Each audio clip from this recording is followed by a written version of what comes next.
Welcome, everybody, to the Sonoma Spiel. This is Tim from Sonoma Valley. So glad you're joining us. And today I have a very special guest. I say it every week, but this time I really mean it. A very special guest this week, live in Sonoma Valley. I've got Heather Irwin. Heather, why don't you say hello and introduce yourself to us, please? Hi, I am Heather Irwin. I am the dining editor for Sonoma Magazine and the Press Democrat. Nice. And the Press Democrat, just to give it, also is owned by the same company that owns the local paper here, the Sonoma Index Tribune. Correct. La Prensa Sonoma. La Prensa. Okay. And the Petaluma Argus Courier. Oh, yeah, the old And the old pack. And also the Gazette now. The Gazette. Oh, yeah, the Sonoma County Gazette. Mm-hmm. Is it only a matter of time before we're all owned by Sonoma Media Investments? Probably. I don't know. I know I am owned by them. So You are. And that is a good thing because I love my job. You do. Now, Okay, so what is your job? You're at Sonoma Magazine, Press Democrat. Mm-hmm. What do you do? What do I do? Yeah. Pretty much I just eat and drink for a living. It's not also like the rest of Sonoma. True that. Right. That's pretty much what I do. When there's new restaurants opening, when there's old restaurants that we want to revisit, food trends, just all kinds of fun things, because that's really what we do here. So I've had the opportunity to meet a lot of really cool chefs and to have a lot of really good food. And so are you yourself a trained chef? No. No, you're not a chef. No, I am not a chef. In fact, I am a trained journalist. Okay. I have a master's degree in journalism. Oh. And I have been a journalist for many, many years. But I started out doing cops and courts and all the stuff that cub reporters do. And I didn't really land in food journalism until much later in life. Okay. Yeah. Were you working already at the Press Democrat before you got the food beat? Like, were you the cops reporter? No. Okay. So the funny story about that is that my real job at the Press Democrat is that I am a digital creative manager. So I help design the websites and various other things. So that's my real job. That's what I get paid to do. Got it. So I was actually hired as a producer back in 2006 to work on the website. And then my boss was like, hey, there's these new things called blogs. Right. Why don't you start the first blog at the Press Democrat? And I said, okay, what should I do? And she said, how about food? Because I had covered food at the Bohemian briefly. Okay. I said, sure, why not? And thus Bite Club was born. Bite Club. So it's Bite Club or Bite Club Eats or Bite Club? Bite Club Eats because I couldn't get the biteclub.com. I've been trying to get that URL for so long. Who owns it right now? Is it some like I don't know. It's like up and down, on and off. Anyway, really? So that's how I started my blog, which turned into a column, which turned into many other things that I am fortunate enough to do. Yeah, because what I like about what you're writing is it's not so much like this is how you make a souffle or something. It's not about cooking. It's the business of food and restaurants and what's happening behind the scenes more than just how to cook. Right, exactly. And I also say that I don't write reviews. I'm not a critic because I kind of would rather be a cheerleader for restaurants. And if I don't like something, then I don't write about it. Gotcha. And I know, a lot of omission. Yeah, a lot of critics are, they like to be harsh and whatever. But I always say that being mean to restaurants in Sonoma County is like kicking a puppy. Like, it's just mean. It's just hateful.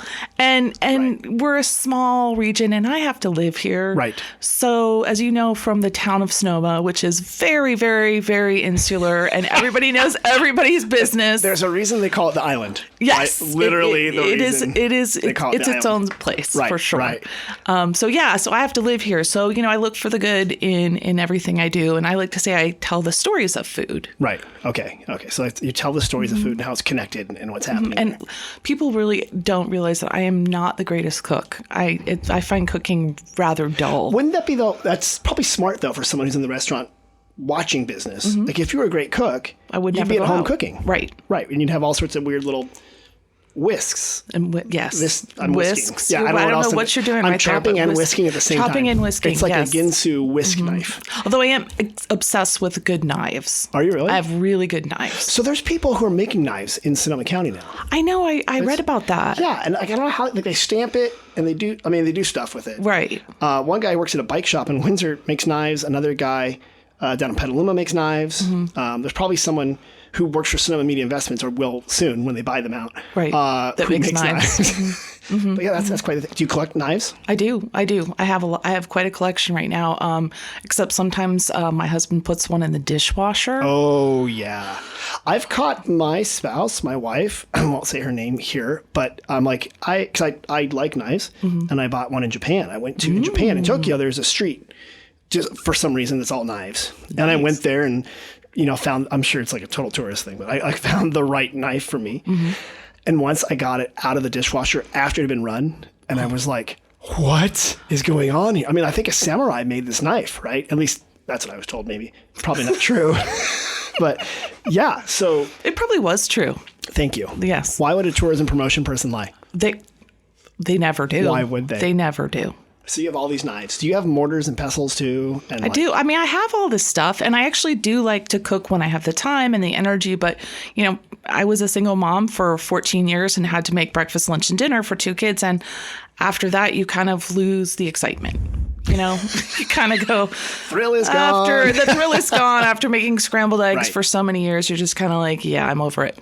But but I'm actually learning to cook more now because of my job. I'm on an anti-inflammatory diet. Are you really? So when I'm not working, FODMAP, low FODMAP, whatever it's called. Yes, it's a bummer, but it's actually really teaching me a lot about food. I went into Safeway the other day to go grocery shopping, and I looked at the shelves and I said, I literally can't eat 90% of what's on the shelf. I've got a family member. We have a very special diet. And it's insane how we've gotten at squinting at ingredients. Oh my gosh! And so soy's on it and everything. Yes. Right. And so we can't do soy. And so we're just like it's crazy. Like potato chips. For the longest time, there was a brand of potato chips that it was just like safflower oil or something great. And then one day we just noticed, because my daughter wasn't feeling well. I'm like, what's going on? Her chips said safflower or soybean oil. Oh no. But they don't change. You got to be super attentive to that stuff. You have to, and the amount of sugar that's in everything. Oh yeah. Oh, it's discouraging. If you ever try to do the Whole30 or one of those diets you're not supposed to eat sugar, it's exhausting. They're like, you can have water and like bison meat. You're like, okay. And like a whole bunch of cruciferous vegetables. Oh, boo. Oh, the cruciferous vegetables. Oh, lots of cauliflower. Well, let me ask here, Sonoma Valley. Let's get to here. A lot of restaurants, a lot of food here. Great food here. When I promote Sonoma Valley, I talk about wine country cuisine. Can I ask you what you think wine country cuisine is? What it is. What is wine country cuisine, or what defines the food here?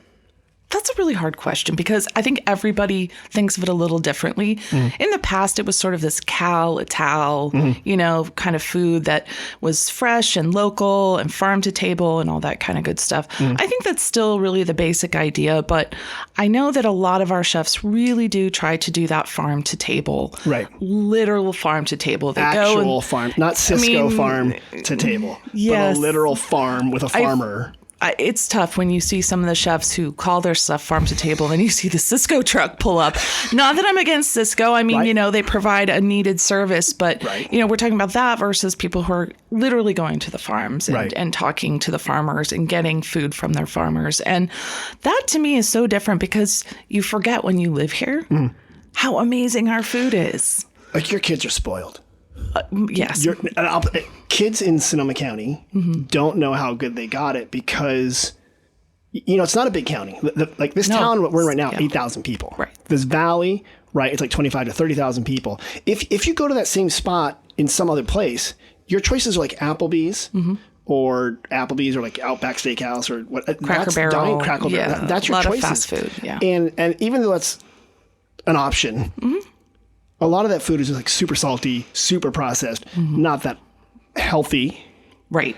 And then here you got chefs like down the street who are like, no, this food is, yes, it's meat, but it actually comes from an animal that was raised humanely down the road. And the vegetables are from the farmer's market, right? Yes. Totally My children played with that pig and, his name was Fred. And he led a good life. And we fed him acorns every Saturday. One bad day. One bad day. That's what Dusky says. Yes, Dusky Estes. Yeah, the one Black bad day. Company, and they have their food truck. They have the Black Piglet. And, of course, she's the new executive director of Farm to Pantry. Farm to Pantry. Which we're also, so there's Farm to Pantry, which does great work, and people can come here and they can glean extra food, and then it gets donated to pantries, and it's healthful food and things like that.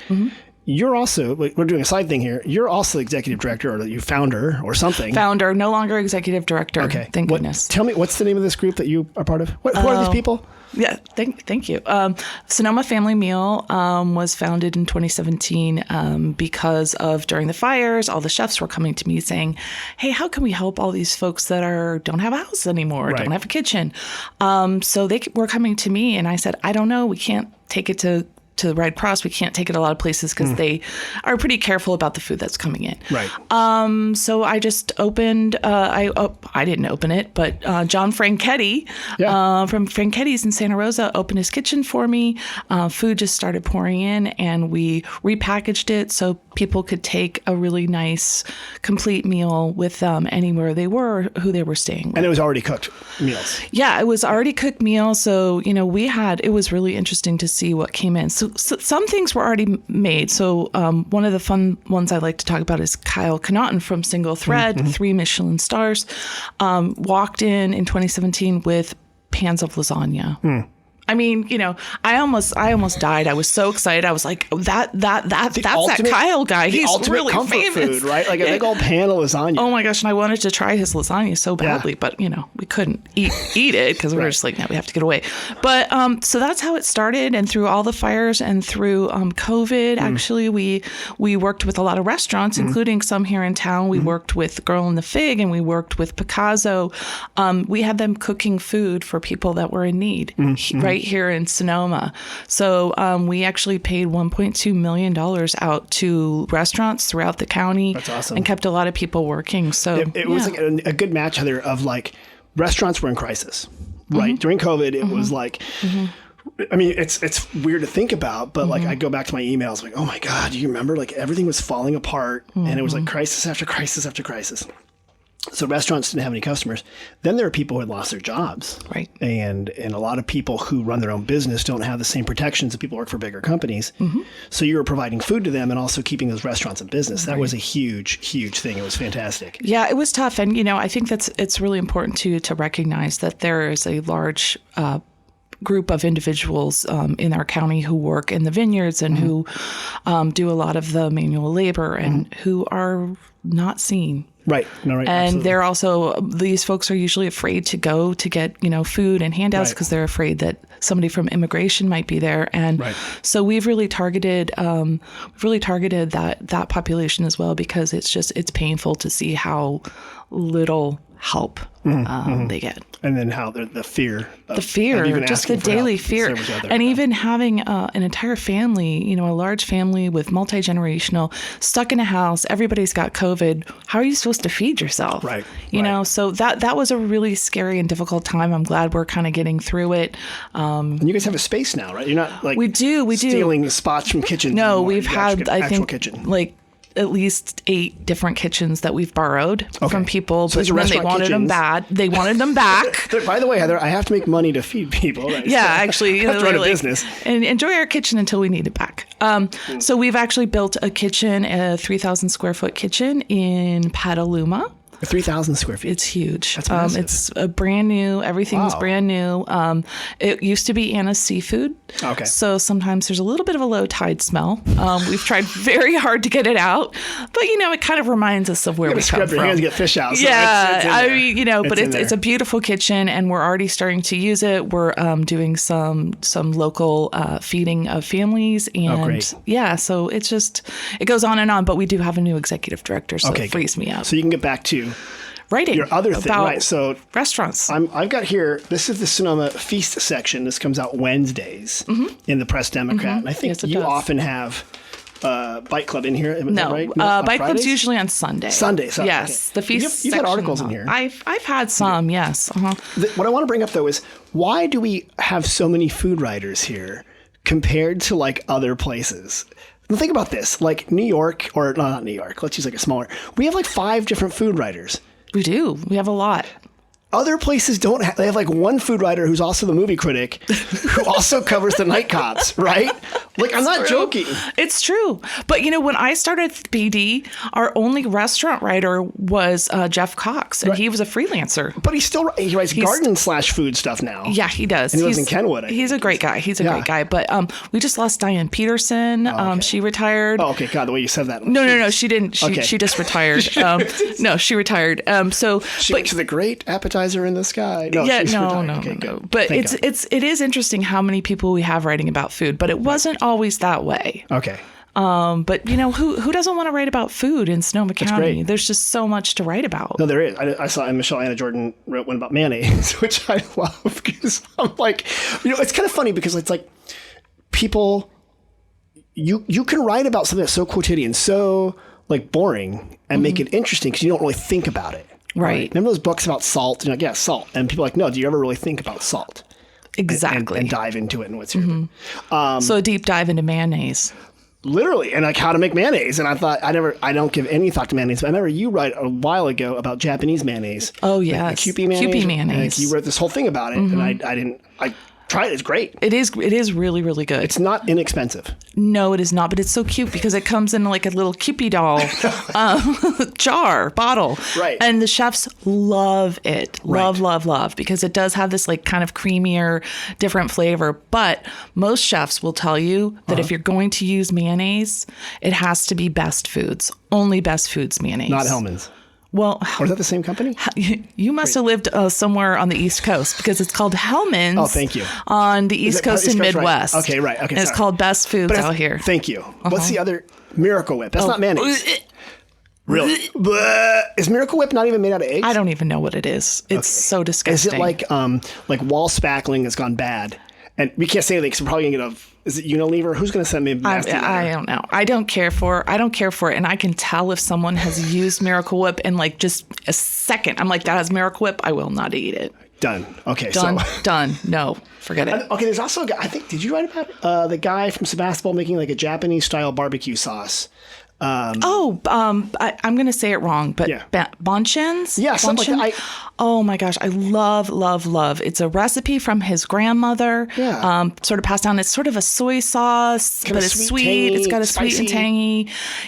They have a spicy. The spicy one. They have a spicy. Have you tried the yuzu one?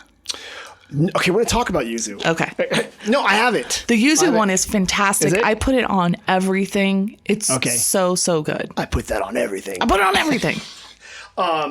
There's a lot of people who make food products in Sonoma County.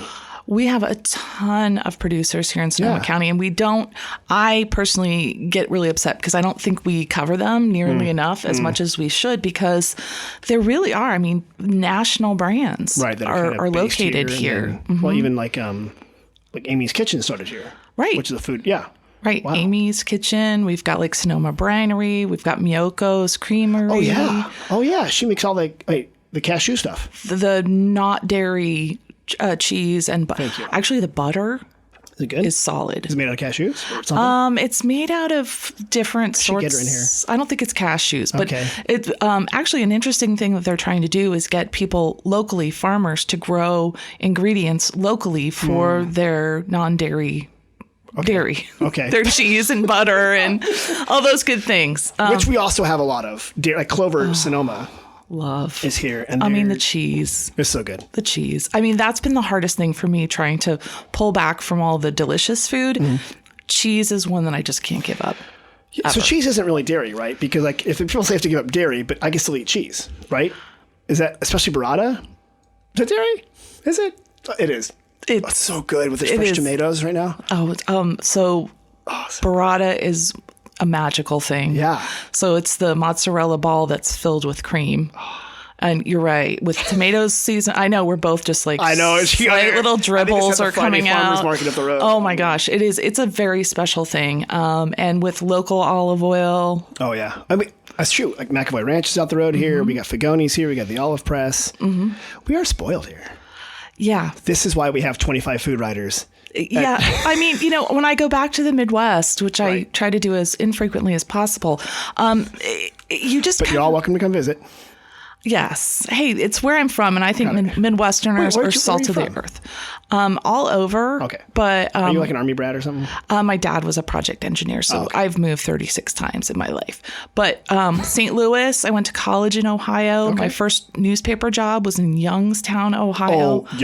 My wife did her... So I went to school in the Midwest, and she did one of her PT rotations there outside of Youngstown. And we were visiting her. I'm like, I've heard of Youngstown. Let's go check it out. We should have gone to Cleveland. That's Youngstown's tourism thing. You should have gone to Cleveland. You should have gone to Cleveland. Although it has a fascinating history as a mafia hotspot. When we were there, the entire sheriff's department was indicted. Like they FBI like, everyone, let's go. Yeah, because they were evidently doing other things. On your way from New York to Chicago, you'd stop over in Youngstown. They'd hook you up with whatever you need. Use the bathroom, whatever.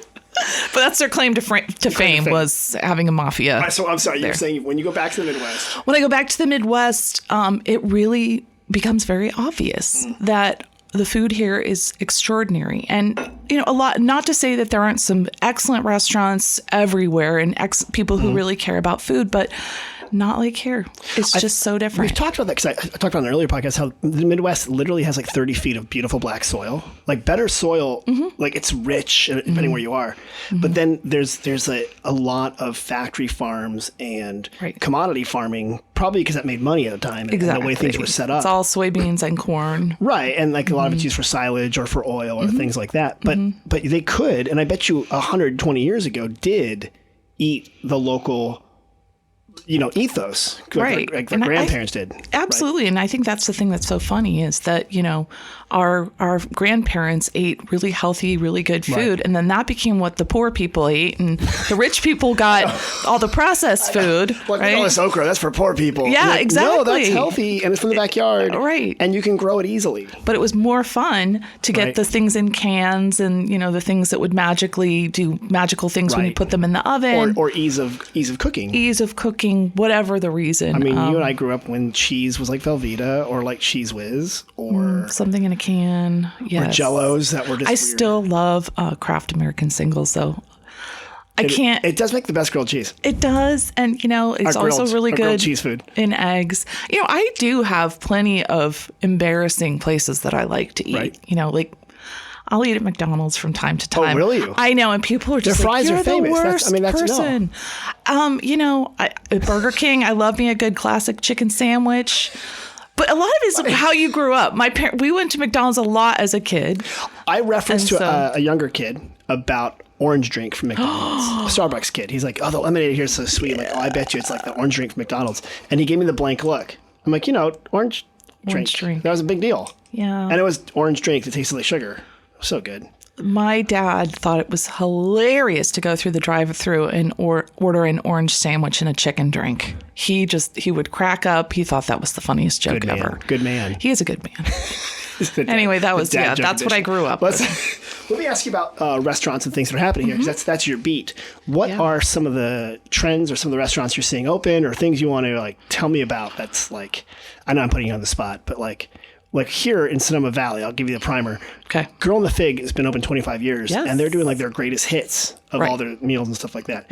Meanwhile, there's a restaurant called Valley, which is new-ish, open during COVID. Great timing, right?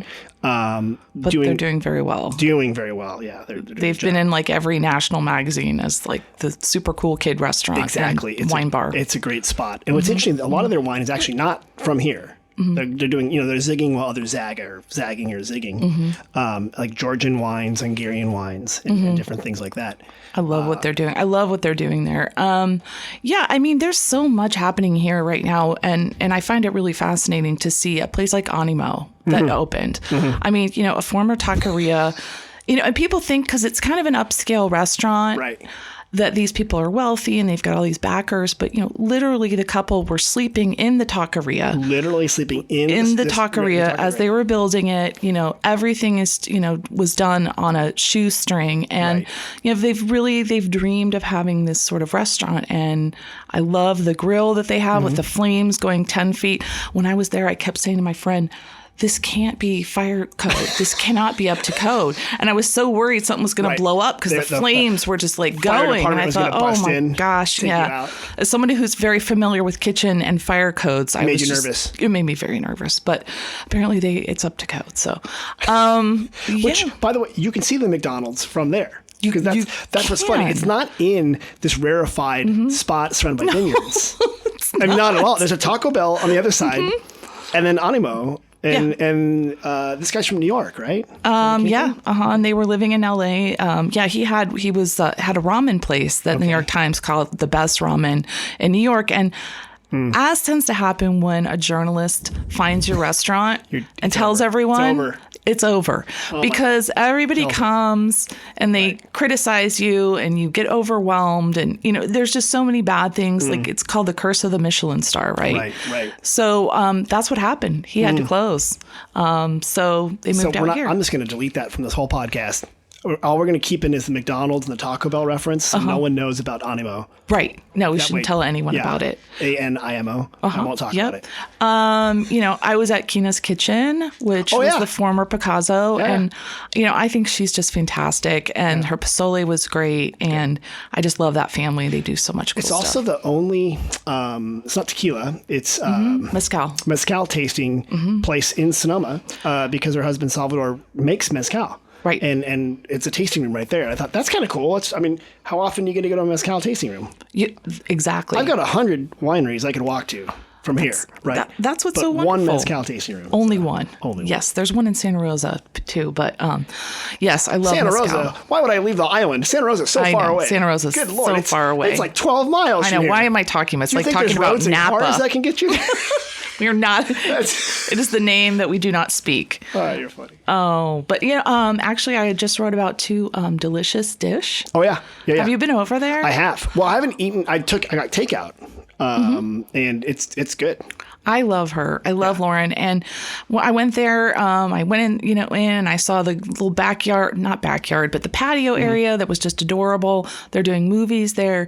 But what I really like is, all her fried chicken sandwiches are just unbelievably good. Right. But I always say she's a caterer, right? She has all the chops, but she's first and foremost a caterer. And caterers, I think, make the best food because they're not trying to have their ego involved. And they don't have any magic hands to trick you with, do they? Exactly. Right. And so it's not about like the newest, latest, like cool thing that they are trying to foist on you. It's something truly good. And I could eat her ahi poke bowl salad every day. So good. I make poke bowls at home because my child there. They're never as good as like restaurant stuff. Nothing is ever as good as restaurant stuff. Well, grilled cheese.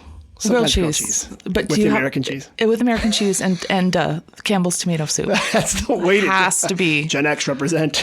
Oh, gosh. So delicious dish, really good. And I think, was she expanding or something? She was doing something over there. Well, she has the back patio, and she just put up some really cool signage. One of them is just like a big open mouth. It's hilarious. But, she's trying to get people to understand it's not just a pickup place, but to come, you can come, and she's expanding her hours and stuff. Yeah. Good. Okay. It's a fun place to hang out. There's a new one called, have you been out to Spread yet? Oh, you have? I have. You've been there? Yes. Of course, because you're Ms. of the moment. I would say I've probably been to every new restaurant here. I've probably been to most restaurants here in town. Well, Sonoma Eats hasn't reopened yet. So that one is on my list to go check out because I didn't get a chance to go there when they were in the previous spot. Okay. But Spread, yes, love. I think that she's doing incredible stuff over there. It's sort of Middle Eastern-esque, but with a little bit of her own spin on it. Right. And there's a garlic sauce called Tome. Okay. And it's Toom. And it's just a whipped garlic sauce. And you just want to put it on everything. Okay. It's so delicious. Is it like an aioli kind of thing? Yeah. Speaking of mayonnaise. It is. It's kind of like an aioli. Oh, okay. Every culture needs a mayonnaise garlic combination. Don't they? I mean, I think they do. That's why I love the halal guys. We don't have any around here, but the halal guys, the chicken and rice, and you put that creamy white garlic sauce on top, and it's just, And then a couple hours later, you have it in your nose, you're like, oh, that garlic sauce is so good. Oh, it's coming back to remind me. It is funny because we don't have a lot of like Middle Eastern food. There's certain cuisines. We are getting more, but there's certain cuisines that we don't quite have that they have in bigger cities. But then at the same time, here you have a lot. You mentioned Calatal / Mediterranean / fresh local. We've got that dialed in spades. Yes. Yeah. But it's sort of like every once in a while, like we need a X restaurant. Chinese. Right? Okay. What's about Chinese restaurants? This is weird. Chinese restaurants were big for a long time, and then they went away. And now they're Thai. Like I think Thai became Chinese. Thai became Chinese. Then Vietnamese became Thai. Exactly. Right. And so all of them have been watered down. All of them have become kind of Americanized. Right. Well, and that makes sense though, right? Because you kind of have to adapt to the audience. You do. The culture, I'm guessing. You do. It's disappointing when you have something. Well, this is interesting. Just to get off this, we're going to just take a slight detour here. But a lot of times chefs will open a restaurant with a menu that is fascinating and intriguing and fun and different. And within a month or two, it's the same stuff that everybody else has. But what if they have like a secret menu? Do some of them do that? Like they keep, let's say whether it's like an ethnic restaurant, an ethnic, of course, is relative to whatever the dominant culture is. But, or like even a old favorite restaurant. Are there any restaurants that have like secret, like they have it, but they're not telling you about it? Yes. It depends. Are you able to talk about it? No. Oh my God. No, that's not true. I will tell you that pretty much every chef has some foie gras tucked away somewhere. Are we allowed to have foie gras again? I keep getting confused. It's on and off and on and off and on. It's sort of like cannabis, but cannabis is definitely legal. It is, but people get really upset about foie gras. It just makes people really upset. It is the liver of a duck that has often been fed force-fed gavage, I think, or something. Yes. So that's true. Really usually have some foie gras somewhere tucked away for their special it's like a secret friends. thing. Like you ask, like, can I have table 12, please? And then like the chef comes out and no, it's usually you say table 12. No, they don't give it to everyone. They only give it to you if they trust you. Okay. Well, okay. But yeah, no, I always love it because one of the fun parts about my job is that the chefs will sometimes bring out something that they're testing or that they want me to check out. And I always find that to be really fantastic, except if it doesn't taste good and they ask me for my opinion. And I kind of go, Do you handle that by saying, maybe I won't write about this yet? And that kind of like yet means like it's on a journey. Yes. Sometimes I say this isn't quite ready for prime time. Okay. But, I love that you made the attempt. I used to be more forward and to say, I didn't really care for that. Right. Or this just was not my favorite thing. And I would get really angry responses from a chef saying, like, you're wrong, you don't know, blah, blah, blah. And so I just stopped doing it. Okay. Yeah. But I can tell you a restaurant, whether it's going to stay open or not. Right. In probably the first 15 minutes, depending on the font of the menu. So if you have a bad font on your menu, hold on. I'm not kidding you. Heather Irwin's theory of fonts and restaurant viability, presented by Heather Irwin. Go. Yes. If you have a menu that has bad fonts, ugly fonts, then you will immediately fail because you clearly haven't put a lot of thought into it and don't, I can tell you every restaurant I've ever been to with a menu with a bad font. Okay. Gone. Serifs? Are those like? It doesn't matter if it's serif or sans serif. What it is like the ones that are really, really bad. Like the ones that are silly and kind of like, See, because I always thought also like clean bathrooms indicator of attention to detail usually. Again, that is very true. If you go into a dirty bathroom, you're in trouble. You're like, go. So, but I didn't think about the font thing, but which is funny because having also worked in writing world, I've had many yelling fights over fonts. Like literal, like, you're an idiot. There's no way we're using Arial when clearly this is a Times New Roman case. Clearly. Times calls for the Times. New Roman, bold. I know.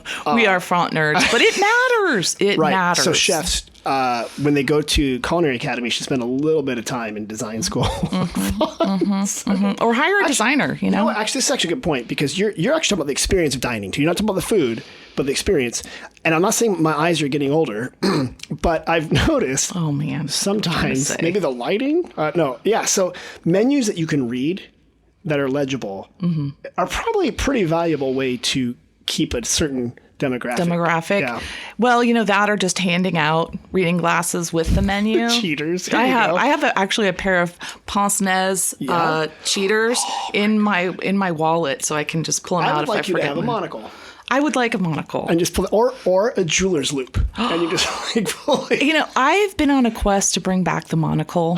It's something that's a passion. Okay. Something I'd really like to. You and the Monopoly guy. Yeah. And the Planner's Peanut guy. The Planner's Peanut guy. And I think there's a British magazine called Monocle or something. But yeah, okay, you've got it. You can bring it back. Monocles they're just classy. There's some steampunk kid. Some steampunk is ready. He's like, finally, steampunk and restaurants together.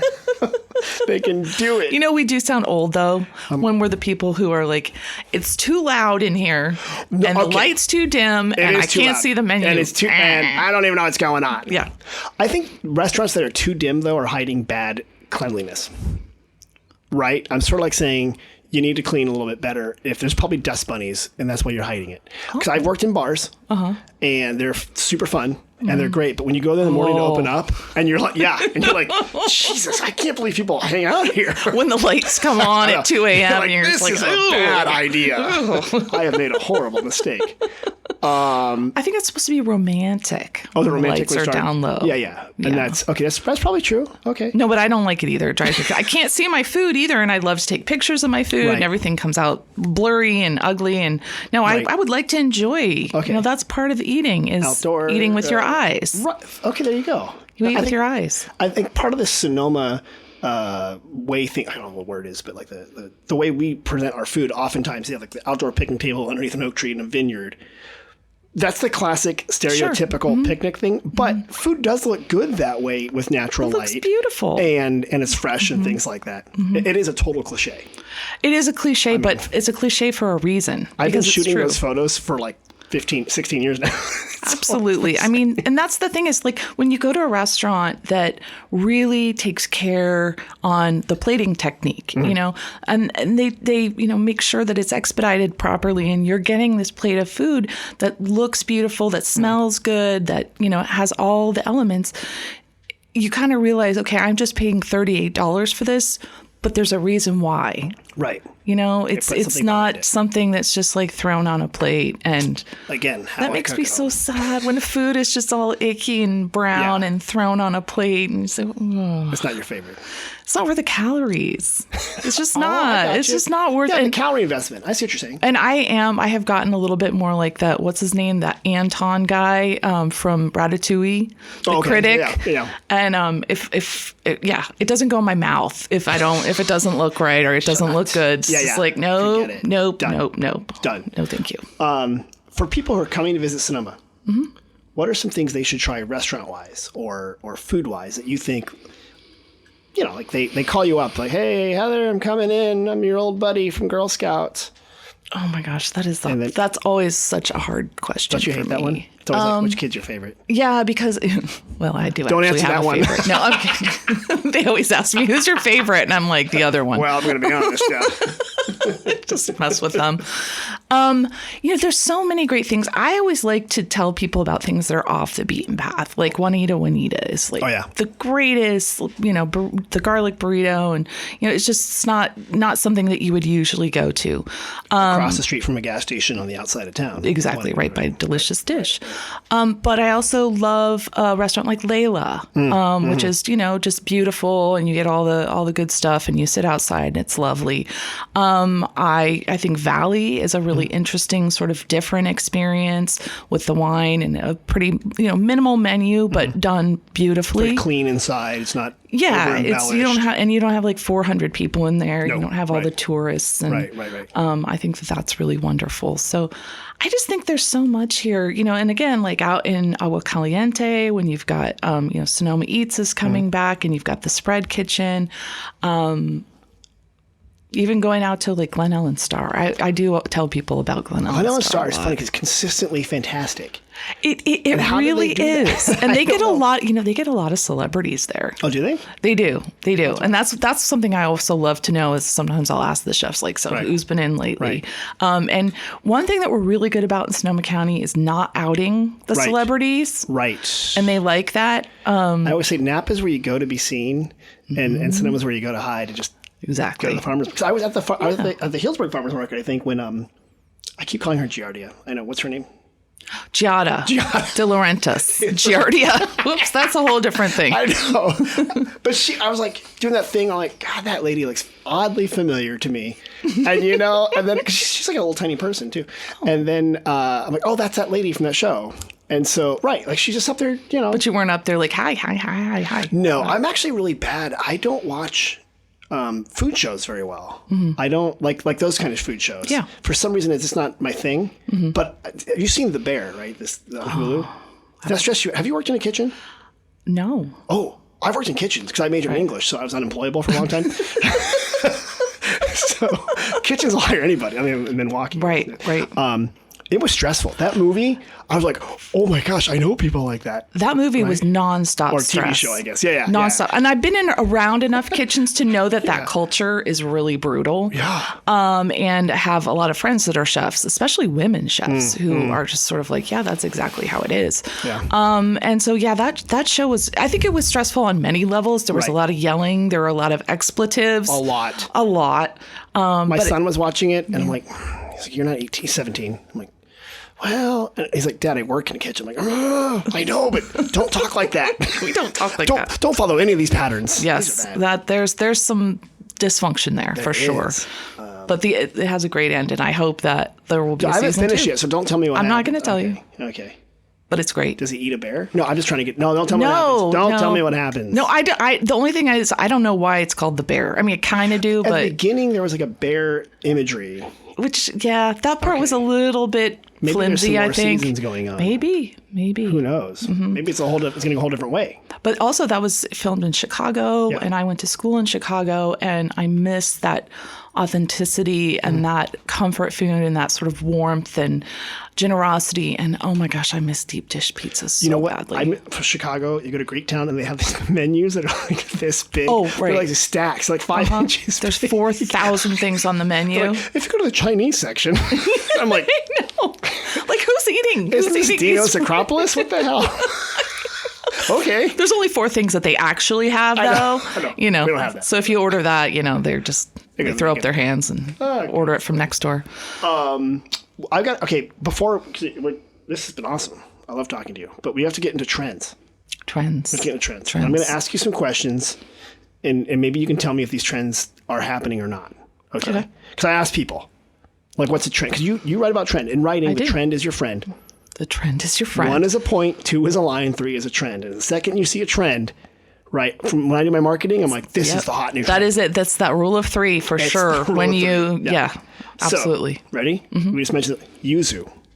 Yuzu. I love yuzu. Okay, what is yuzu? It's like a yam or something? No. It's a Japanese citrus that's a cross between kind of like a lemon and an orange. Oh, okay. And they're very good. They're very tasty. Used in a lot of Japanese cuisine. Okay. But I actually saw at Trader Joe's, they have a hot yuzu sauce, I believe. Okay. Which looked pretty good. But the banshin. So yuzu's in. Yuzu's in. Sorry. Yes, in. But that's okay. But what's that? Isn't there like a purple yam-like thing that I'm mixing it up. Ube. You know what I'm talking? Ube. Something like that. Okay, I know what you're talking about. That is like a yam or a sweet potato, and it's purple, and it doesn't have a ton of flavor. I see it in like smoothies and stuff and random things. It's a thing now. Okay. Yeah. We could just do like food that has you in it. Okay. Is avocado toast out or is it in? That's a tough one because avocados are obviously there's a shortage and a lot of people say they're not sustainable. So if you're on that bandwagon, no. Some are grown in California. Some are grown in California. A lot are in Mexico, which is controlled by like avocado. Yes, exactly. Controlled by like cartels and stuff. That's crazy. Like Walter White of avocados. Apparently, yes. Okay. So I do like avocado toast though, but I like mine as it's like a really good one that has all kinds of sprouts and good things piled up on top with like a really thick piece of bread. Okay, like a pile of bread in there. What about lavender? Culinary lavender. Oh, gross. Look at you. Yuck. Really? I hate it. Wasn't it a big thing to put in cookies for a while? Like people put cookies. It in everything, and it's disgusting. It tastes like soap. Lavender should not be in food. It should be in soap. It should be in soap. And doilies in a bed and breakfast somewhere. Absolutely. Okay. Not in food. Are tacos out? No, tacos are always in. Tacos are always in. Always. Because I'm trying to promote, I think tortas are the new tacos. A little bit heftier. And I had 2 tacos last night. Like a wet one? Oh, I love those. Torta ahogado, a drowned torta. Down the street they have a place. Yeah, so it's from Jalisco. Oh my gosh. But it's a commitment. Tortas are a commitment. They're like filling. They're very filling. When I was a younger man, they were an affordable way for me to eat a huge lunch. Okay. I would get a torta, and it was great because it was like so cheap. This is on the south side of Milwaukee. Oh yeah, don't you know? You go down to the south side. Wait, you guys had tacos? And there was actually a growing. It's kind of funny. I have a whole theory of Mexican food, by the way. But a lot of people had gone past Chicago to Milwaukee to work up there. And so there was a small part of town that reminded me of where I grew up in San Jose. And I was like, awesome, tacos. This is fantastic. So I had to order tortas there. So they were like $4. I was in graduate school before I knew that San Jose was not pronounced San Jose. And I had my first taco when, again, I was probably older than I should have been. I grew up in the Midwest. We didn't eat tacos. Taco Tuesday. Well, except for the ones that came in the box. Mom made the ground hamburger. Taco Tuesday, that's right. Yeah. That's right. Little powders. From McCormick seasoning. Gross. Why did we do that? Yuck. Lots of sour cream. Wait, you had your first taco like in San Jose? Is that what you're saying? No, I had my first taco in Washington, D.C. with a friend who was from Southern California. Okay. See, now that breaks my rule. You should never order Mexican food past Chicago. Just like you shouldn't get a lot of Caribbean food on the West Coast. Now, there are some good Caribbean places like soul food and stuff like that. Yeah. But just the number and the makes sense. Like makes in Boston, just don't get a burrito. Just don't. Just don't do it. But if you want Dominican food, yeah, do that. In Boston, you're going to be in a good spot. That makes sense. Is pizza in or out? Pizza is in and out. I'm going to give you both. Like Rob has Il Fuoco, which is this fantastic pizza place here in Sonoma Valley. Yes. Pizzeria in Windsor. Pizzeria, yes. You mentioned the pizza place. There's different pizzas. So, I'm really I've been dying for a deep dish pizza. It's really hard to find around here. But, I love the Neapolitan. There's so many kinds of pizzas. That's why I said yes and no. You got the Neapolitan pizzas with the thin crust. You've got the thick crust. You've got all those different things. But people are really getting creative with the toppings. And that's what I like. Okay. Should pepperoni, though, be cupped or should it be flat? Cupped. Catch the grease. For sure. Yeah, that's the way to do it. I hate to say this, but Mountain Mike's has the best cupped pepperoni. See, and that's okay to do that. I'm sorry. It's I'm sorry to all the chefs who use, cured meats that they raised in their own barn and all that. The poor animal that fake kid raised it. Seriously. And Mary's here in town has cupped pepperoni, and I'm like, it holds the grease. It's like a little cup of grease. It's so delicious. Oh, it is. Here's a boomerang trend. Like it came back maybe. Yeah. Is Baked Alaska back? I've heard so much about Baked Alaska. Yeah. Yes, being back. Although I've not seen it on menus. Have you? No, it's like the ghost trend that no one sees. Right. Maybe that's the whole thing. We make it a trend by talking about it, but no one actually eats it. Nobody actually eats it. So Baked Alaska, if I recall, I think is like there's ice cream, but there's like a meringue, and you put it in the oven and like broil it or something. I remember my sister trying to make this once in the 80s at home, and it ended exactly how you think it would. A big mess. But you know what? Fried ice cream, however, fried ice cream has never gone away. Never. So it's kind of like the poor man's Baked Alaska. And going sideways here, the Sonoma County Fair started, I think, yesterday or today. Yes, it did. And all the fried food. You every year would do this. I've done it for 16 years. You going to do it again? Did not do it this year. Okay. Just because the doctor said, Heather, I don't think you got another one in you. Literally, that is true. If you eat that much potatoes that are fried in a spiral. It's true. My blood pressure got so high that I had to go to urgent care this weekend. Oh, no. I'm serious. Oh, no. And no, I'm fine. But it got so high that I had to beg off this year. I'm like, okay. I cannot do fair food this year. Get one of those 22-year-olds that works for you guys for 3 weeks. That's what we did. Yeah. Colin Desage did it. Good. Great. Yeah. I'm sure it's great. Yeah. It wasn't as good as what I would have done, but no. Well, I remember like the food, they had the fair food, and then down to the Sonoma. So Sonoma County Fairgrounds are in Santa Rosa, which is just off the island of Sonoma, or extreme northern Sonoma Valley.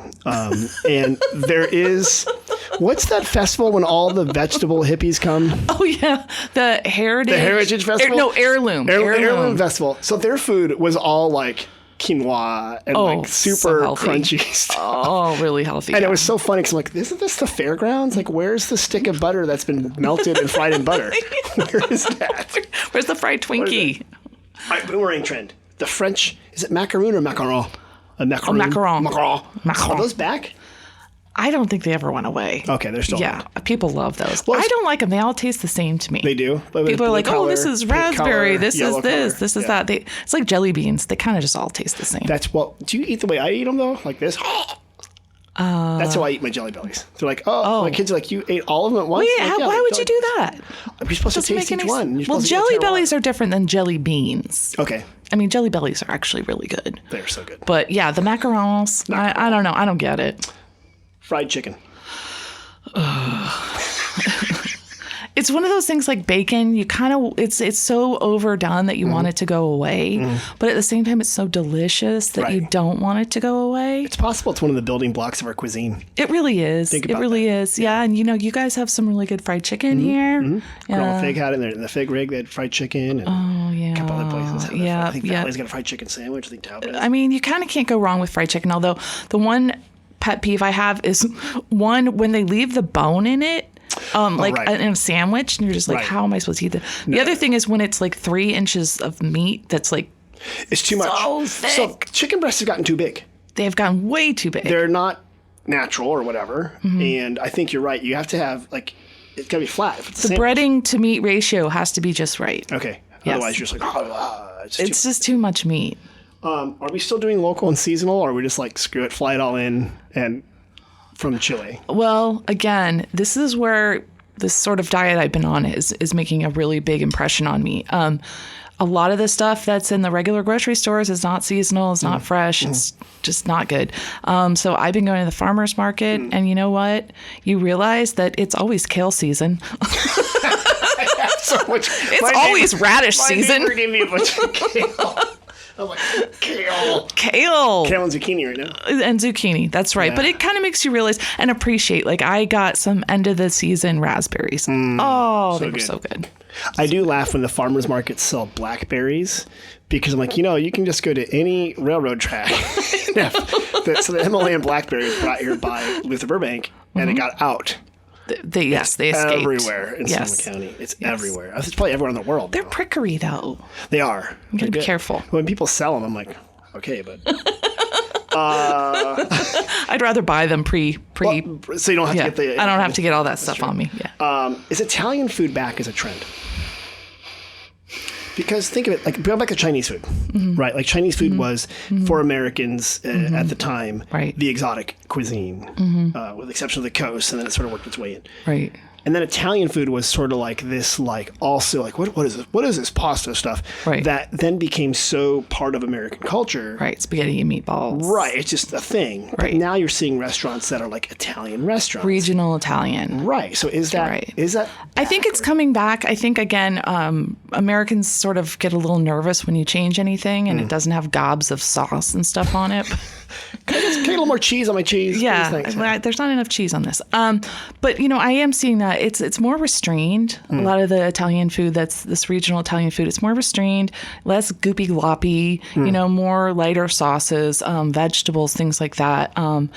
Although I am on a search for a good focaccia because I find it very hard to find here. Oh, right. Fugassa, whatever you call it. There's that place in San Francisco. People would line up for focaccia around the corner. Really? And it was, it's a bakery in North Beach back in the day. Back in the day, yeah. Well, I'm looking for that and a great Philly cheesesteak. Again, I think, so just like there are regional accents and there's lines, I don't think a Philly cheesesteak can happen here. It's like bagels. It's true. I know I make someone mad about this, but like we were talking to Matt Villano the other day about like bagels are from New York. Right. And yes, we have bagels. No, we don't have bagels. But they don't taste the way bagels taste. No, it's not the same. People have tried really hard. And Ethel's Bagels in Petaluma is pretty good. But no, you're right. I mean, I used to get a bagel every morning when I lived in Manhattan. Right. And you just say plain with butter. You don't have to, say anything else, and it's the most delicious thing you've ever had. But I think you can approximate it, though. Right. And I just have a craving for a Philly cheesesteak. Okay. Well, we'll see who makes a Philly cheesesteak for you. It's like weird cheese. It's not real cheese on there. No, I know. That's kind of why I like it, though. It's like the nacho cheese, So I do have a friend, Jacqueline, if you ever listen to this, she makes that awful queso stuff that starts with a jar and she does something to it. Mm-hmm. And we never have this stuff in my house, but when she has it at her house, I just like devour it. It's so good. I think it's like 95% chemicals, though. Well, it's like the stuff that comes in the giant can. Big old number 10 can of cheese.